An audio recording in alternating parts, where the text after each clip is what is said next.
Le Seigneur soit avec vous. Et avec votre esprit. Évangile de Jésus-Christ selon Saint Jean. Gloire à toi, Seigneur.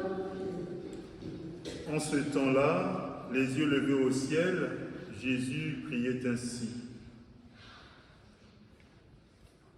Père Saint, garde mes disciples unis dans ton amour, dans ton nom, le nom que tu m'as donné pour qu'ils soient un comme nous-mêmes. Quand j'étais avec eux, je les gardais unis dans ton nom, le nom que tu m'as donné. J'ai veillé sur eux, et aucun ne s'est perdu, sauf celui qui s'en va à sa perte, de sorte que l'écriture soit accomplie. Et maintenant que je viens à toi, je parle ainsi dans le monde, pour qu'ils aient en eux ma joie et qu'ils en soient comblés.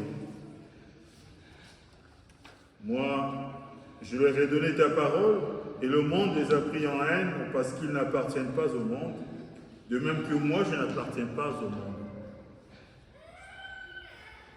Je ne prie pas pour que tu les retires du monde, mais pour que tu les gardes du mauvais. Ils n'appartiennent pas au monde, de même que moi, je n'appartiens pas au monde. Sanctifie-les dans la vérité, ta parole est vérité.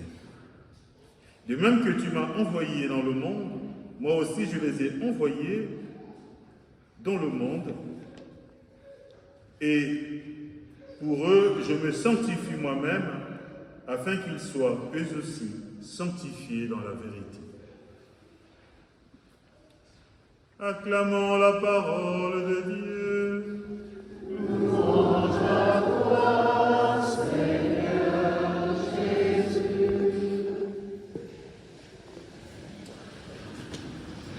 Bien-aimés de Dieu, lentement mais sûrement nous cheminons vers la célébration du grand mystère de la Pentecôte. Un grand mystère où nous vivrons l'effusion de l'Esprit à Pentecôte, qui est le moment révélateur où l'Église est née, où la réalisation de la promesse devient évidente. Alors, en lisant cette parole de Saint Jean, je partage avec vous 3 moments importants qui peuvent nous aider à rester confiants dans le Seigneur. Nous sommes entre l'ascension célébrée et la Pentecôte à venir. Et l'attitude de l'enseignement que Jésus nous donne, le premier enseignement dans cette liturgie de la parole, c'est que Jésus prie. Mais il prie pourquoi? Il prie pour l'unité, afin que cette unité traduise la joie et que cette joie donne sens à l'homme que nous sommes. Donc, la première chose qu'un chrétien fait, c'est prier. Et la prière doit être fervente d'unité pour nous. Et une prière qui ne nous conduit pas à l'unité des fils de Dieu n'est pas une prière. Lorsque nous prions, nous demandons au Seigneur la grâce de la paix en soi, la grâce de la confiance en lui. Mais paix et confiance doivent générer miséricorde, c'est-à-dire charité, amour. Alors nous pouvons nous interroger de quoi est faite notre prière. Parce que nous prions, mais nous passons du temps à calomnier les autres. Mais quel est le sens de notre prière? Nous prions, nous passons de neuvaine en neuvaine, mais nous avons toujours le cœur serré vers les autres, parce que jadis, il y a eu une histoire. Nous prions, mais nous ne sommes pas capables de faire un saut, de passer à autre chose. Le passé mine encore notre vie et ce passé détruit notre vie. Parce que nous n'arrivons pas à passer le cap. De quoi est faite notre prière?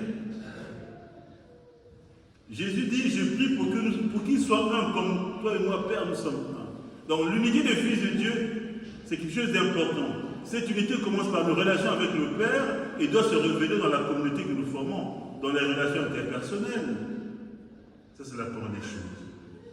Donc, une prière qui ne conduit pas à l'unité, qui ne conduit pas à l'amour, qui ne conduit pas à la paix, n'en est pas une. Donc, ne faisons pas les choses pour les faire, c'est-à-dire que ne passons pas du temps à vouloir faire des nouvelles, à vouloir aller de pèlerinage, des lieux de pèlerinage en lieu de pèlerinage. Non, ce n'est pas cela.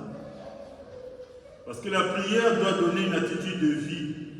Évangile, prière et vie. C'est-à-dire que je lis l'évangile, la parole de Dieu, elle doit susciter au moins une prière qui me maintient dans l'amour de Dieu, et cela me conduit à poser des attitudes, des actes de charité. Deuxième chose, Jésus prie, il faut qu'ils aient la joie.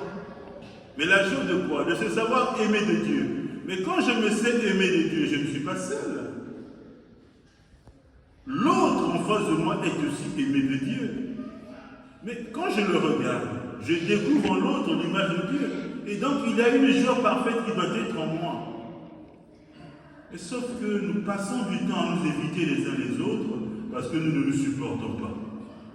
Mais tous les jours nous prions.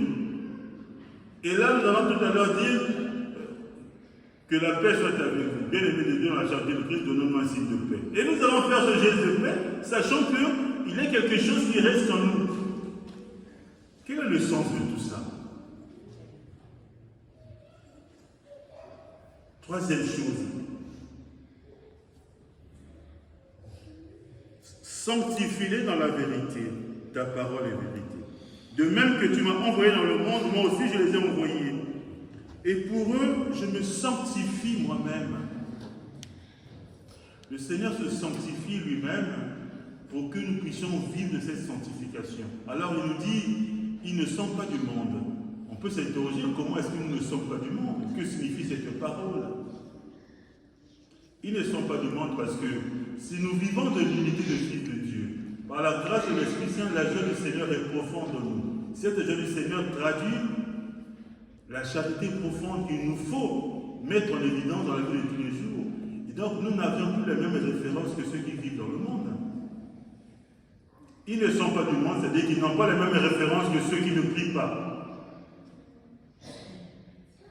Et donc, bien-aimés de Dieu, le Seigneur nous fait dire aujourd'hui que nous ne devions pas avoir les mêmes... Si nous sommes confiants en lui, si nous vivons de sa grâce, nous n'avions pas les mêmes références, nous ne devrions pas avoir les mêmes références comme ceux qui ne prient pas.